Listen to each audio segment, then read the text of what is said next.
Hello students, welcome to video classes. So up to now we are discussed about the diffraction. Okay, how the diffraction will produces, what is the diffraction, and in the diffraction pattern how the fringes will form, and what is the intensity of the each fringe also we are discussed. And also we are discussed for the path difference for the central maximum, and after that the minimum bands. Okay, minima, first minima and second minima. After that we are also discussed the path difference for the first secondary maximum and the second secondary maximum. That means the path difference conditions for the bright band and the dark band, all we are discussed. And also we are discussed what is the width of the central maximum. Okay, according to the diffraction pattern, the width of the central maximum is 2 times to the normal fringe width in the diffraction pattern itself. Okay, right. So today we are going to discuss about the different types of the diffraction. The different types is nothing but the diffraction is explained by the two scientists. One is called the Fresnel scientist and another one is called the Fraunhofer scientist. So today we are going to discuss that how the Fresnel and the Fraunhofer is going to be explained their methods to form the diffraction pattern. So in this one just we are going to discuss about the Fraunhofer diffraction. After that Fresnel is not required because the Fresnel diffraction is based on the general diffraction pattern which are going to be discussed at the time of path difference conditions we are derived itself. Okay, if we can study about the Fraunhofer diffraction, after that we can find out that what are the differences between the Fresnel diffraction and the Fraunhofer diffraction. Once the Fraunhofer diffraction we have discussed, then it becomes very easy to define to find out the differences between Fresnel and the Fraunhofer diffraction. Okay, right. So let us discuss about the Fraunhofer diffraction. In the Fraunhofer diffraction, the process will be as is the same as like in the normal method which we have discussed in the previous classes. But what is the reason difference is we are going to use the lenses in the case of Fraunhofer diffraction. The main use of using these lenses is to produce a clear diffraction pattern on the screen. That means when you are going to use these lenses, then what happens on the screen, the bright bands and the dark bands are going to be produced very clearly. We can able to see them very clearly itself. That means the bands will not overlap on each other. Okay, that is the main reason that why you are going to use the lenses here. Okay, let us discuss that how it is going to be produced here. Okay, Fraunhofer diffraction we are going to discuss. So in the Fraunhofer diffraction, first what happened, they are going to have a slit. Okay, so this is a slit we are going to have here, and this is a slit you are saying. Okay, this is A and this is B. Okay, this is a slit we are going to have here, A and B. Now we are going to have a source of light at this place. Let us say that here a candle is there or any source of light you are taking at this place. Okay. So when you are going to take a source of light at here, then it will be very nearer to this point. But to obtain the plane wavefront, what is our motto? To obtain the plane wavefront, the source must be very long distance should be there. But the source is very near to it. So to make the source will be at the long distance, we are going to use a convex lens. Okay, so a first convex lens you are going to place exactly at a distance of focal length from the candle. That means this source of light should be exactly at a distance of focal length of the convex lens which you are going to be using here. So you are going to have a convex lens you are going to be placing here. Okay, this is a convex lens you are placing, and how you have to place the distance between the source and the convex lens must be equal to the focal length distance. Then what happened? The light coming from the candle is going to be incident on the lens like this. Okay, the light coming from the candle will be incident on the lens. After incident, what happened? It will becomes the parallel rays. So these rays will becomes parallel rays, and these rays are going to be incident on the slit. So these rays are going to be incident on the slit like this. So let us say that this is the slit of the width you are going to be taking here. This is B you can take. Okay. So in this way the parallel rays of light will come from the convex lens. What is the reason that you are going to have the parallel rays? The reason is the distance between the source and the convex lens is the focal length distance. Then whatever the rays are coming out will be parallel rays. Now when the going to refer to the slit, on the slit what happened? The parallel rays are coming. Okay, if the parallel rays are coming, then what does that mean? The object is going to be at the infinitive distance. Okay, if the parallel rays are coming, what happened? They are going for the infinitive distance. That means the slit will feel that these rays are coming from the infinitive distance. So in this way what happens? We can make that the source is at the infinitive distance by using one convex lens. Okay. After that we are just going to arrange a screen at here. Okay. This is the screen you are going to be placing here. Okay, this is the screen you are placing at this place. After that, what happened? You are going to place one more convex lens to produce the diffraction pattern very clearly on the screen. That means each band will be separately produced on the screen. For that purpose, we are going to take one more convex lens at this place in front of this slit itself. So this is another convex lens we are going to be using here. Okay, this is another convex lens, and let us say that this is the optic center or the optic axis we are saying. So let us say that this is L1 and this is L2. Okay, both are the convex lens only. And what is the main important thing here again? The distance between the convex lens and the screen. This distance is also must be equals to focal length. Okay, how you have to arrange? You have to arrange the convex lens in such a way that the screen is exactly at a distance of focal length. Now what happens here when you go to refer to the central band? Central band means what happens? These rays are going to be traveling and is going to be incident on the lens like this.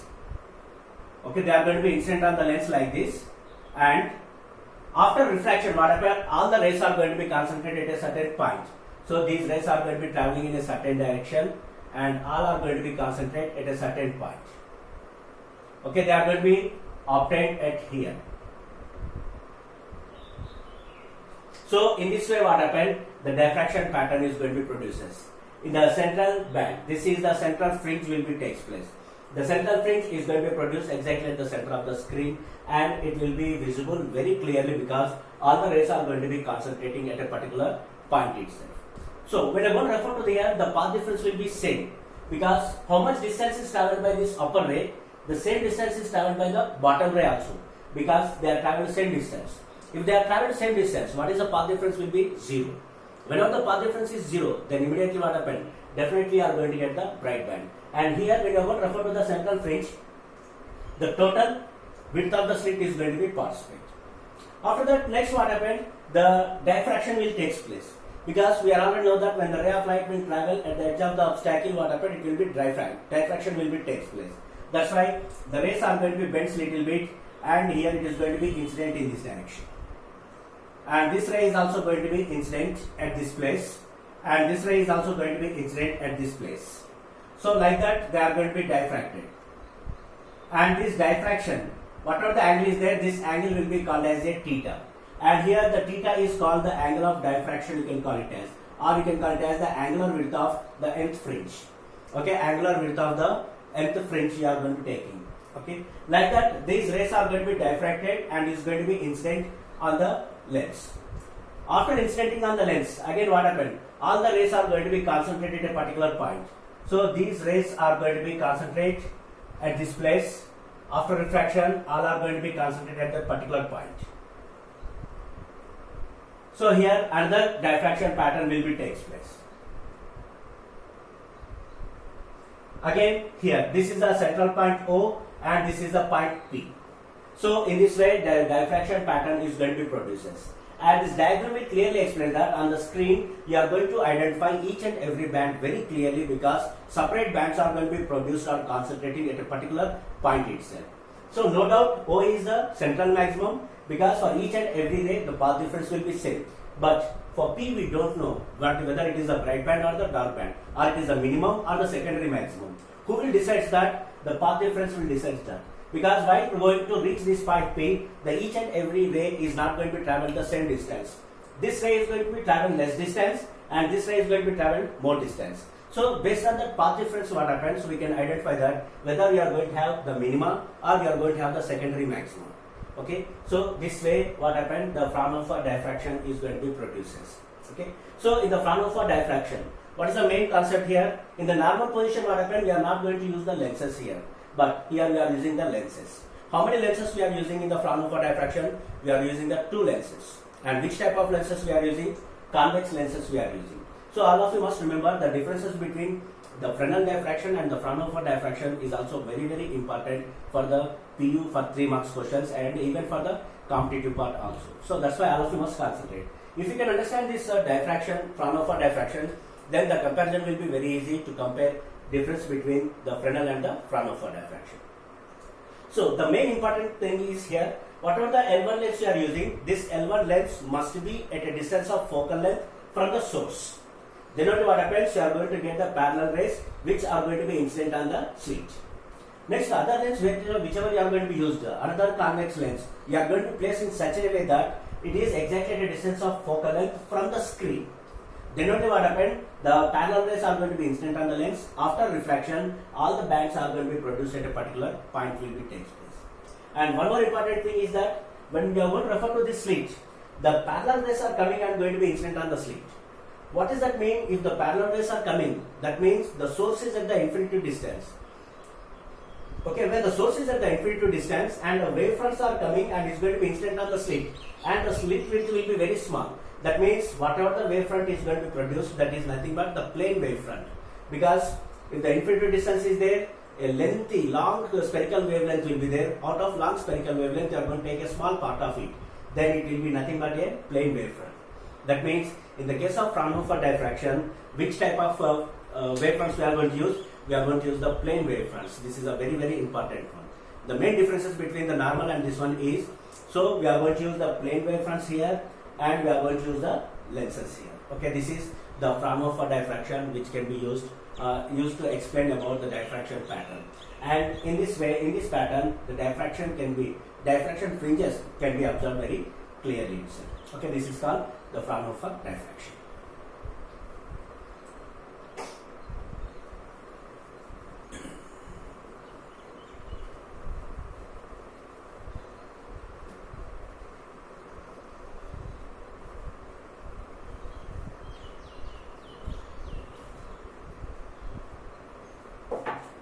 So now we are going to discuss about the differences between Fresnel and the Fraunhofer diffraction.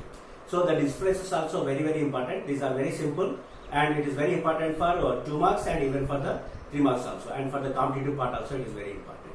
Okay, let us discuss. We are just going to make a partition here, and one side I am going to write the Fresnel diffraction.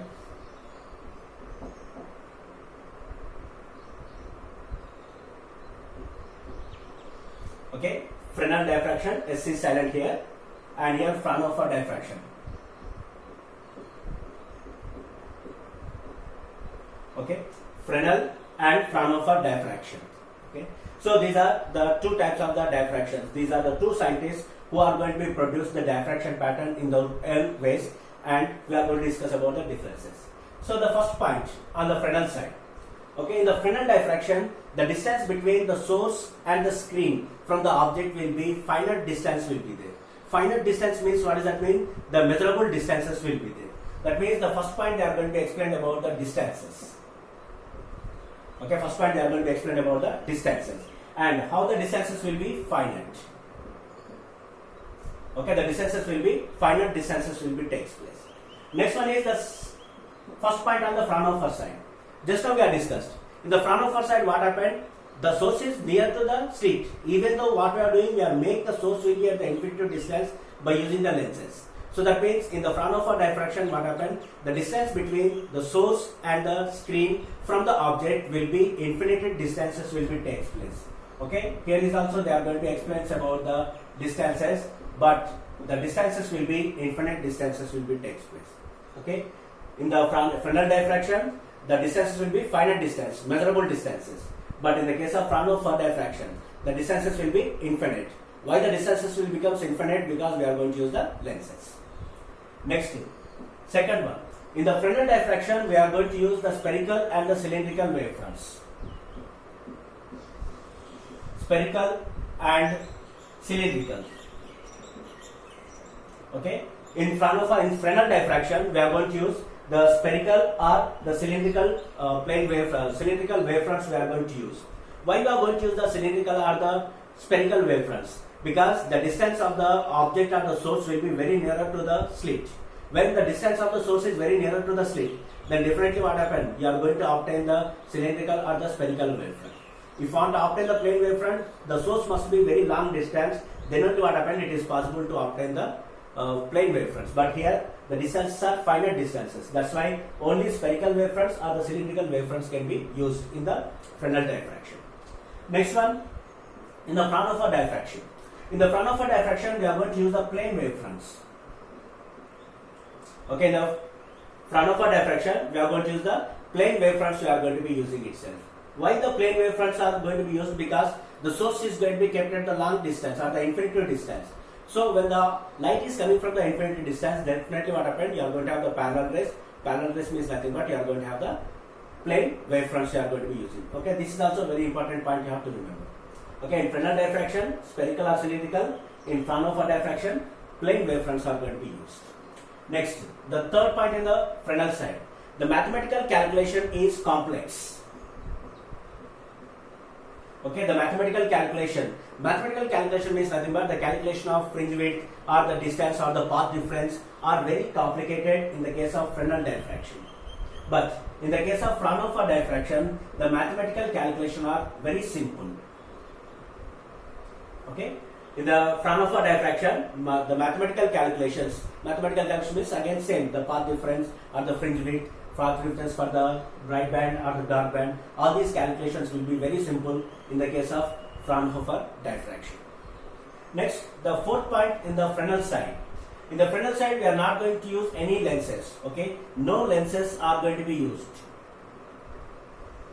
Okay, in the case of Fresnel diffraction, no lenses are going to be used. Okay, without using the lenses, we are going to produce the diffraction pattern. That's why in the Fresnel diffraction, it will become a little bit difficult to observe the fringe width itself. That means the separation of the fringes will become very difficult in the Fresnel diffraction because they are going to be overlap on each other little bit.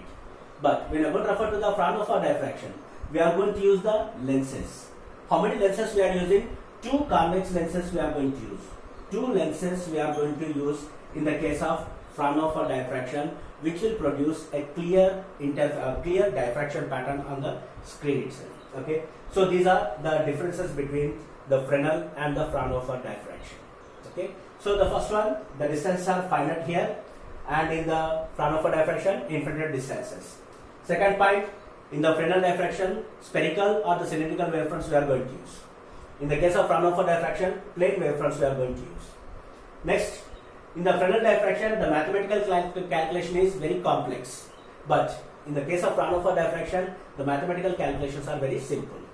Next one, in the Fresnel diffraction, we are not going to use any lenses, but in the Fraunhofer diffraction, we are going to use 2 lenses. And it is very important that the first lens is placed exactly at the focal length distance from the source, and the second lens is exactly placed at a focal length distance from the screen. Okay, these are the very important points you have to remember. Okay, so these are the Fresnel and the Fraunhofer diffraction itself. Okay, so this is the topics which you are going to be involved in the diffraction pattern itself. Okay, so right now just we are going to solve one problem is there. Okay, I am going to show you the problem on the screen. Just keep the video on pause and read the problem and continue for the solution. Okay, let's go for the problem.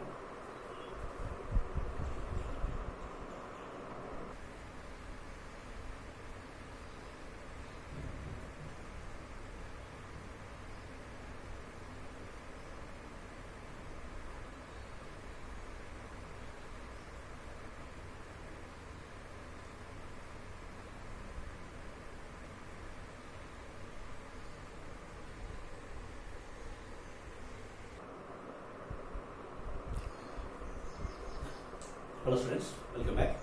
I hope all of you read the problems. So before going to solve the problem, I just want to once again explain the path difference conditions here. So in the diffraction pattern, there is a path difference conditions are there. First one is for the bright band. So the path difference will be A sin theta. Okay, A sin theta is equals to, okay, path difference A sin theta is equals to n lambda. Okay, what we are going to have? We are going to have the dark band. Okay, A sin theta is equals to n lambda. You are going to have the dark band. What are the terms represents here? A represents the width of the slit, and theta represents angle of diffraction, and n represents number of band or nth minima, and lambda represents the wavelength of the light used here. And another one for the bright band condition, what is the formula? That is A into sin theta is equals to 2m plus 1 into lambda by 2. This is the condition to have the bright band. Again, the conditions will be same. So in this diffraction pattern, what happened? The width of the slit used to produce the different bands are going to be different values will be there. That means only for the central band only what happened? The total width of the slit is going to be participating. For the remaining what happened? The total width of the slit will not be used. Okay, a part of the slit will be used itself. So that's why we have to find out. In the problem he is asking that what is the width of the slit for the different positions he is asking.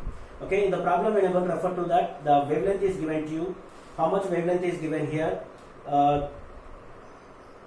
700 nanometers wavelength is given to you, and you have to find out the diffraction is given to angle is given 30 degrees. Okay, and in both cases the angle is given 30 degrees only, and you have to find out what is the width of the slit for the first minima. Okay, first minima we have to find out. Okay, let us do the problems here. So first we are going to discuss about the minima. Okay, first minima we are going to discuss. And what is the angle is given here? Theta is equals to given as 30 degrees, and the wavelength lambda is given as 700 nanometers. Okay, the wavelength is given as 700 nanometers. And the condition for the first minimum. Actually, what is the condition here? A sin theta is equals to n lambda. A sin theta is equals to n lambda. But at the place of n, what you have to substitute? We have to substitute the 1 itself. And what you have to find out? We have to find out the A. So that implies, when you are going to refer to that, A is equals to n lambda by sin theta. Okay, A is equals to n lambda by sin theta. Okay, go on, substitute the values here. The slit width A is equals to n value is 1 into lambda is given 700 into 10 to the power of minus 9 because it is given in nanometers by sin 30. Okay, sin 30 degrees. When I go to refer to the sin 30 degrees is 1 by 2. 1 by 2 means what happens? It will become 700 into 10 to the power of minus 9 by sin 30 means how much you are going to get? 1 by 2. 1 by 2 means what happens? This 2 is going to numerator. If the 2 is going to numerator, then what happens? It will becomes 1400. So that implies what you can write, then width of the slit A is equals to, it will be 1400 into 10 to the power of minus 9, it will be in meters. Okay, if you want to simplify it, I am going to move the point towards the left side, 1, 2, 3. If I am going to move the point towards the left side, what happens? The power is going to be decreases up to minus 6. Then it can be written as 1.4 into 10 to the power of minus 6 meters. That means what is the width of the slit will be 1.4 into 10 to the power of minus 6 meters of the width will be there. It is very, very small in size. It is in almost micrometers. If you want to write down in simple form, then 1.4 into 10 to the power of minus 6. This 10 to the power minus 6 can be written as micro also.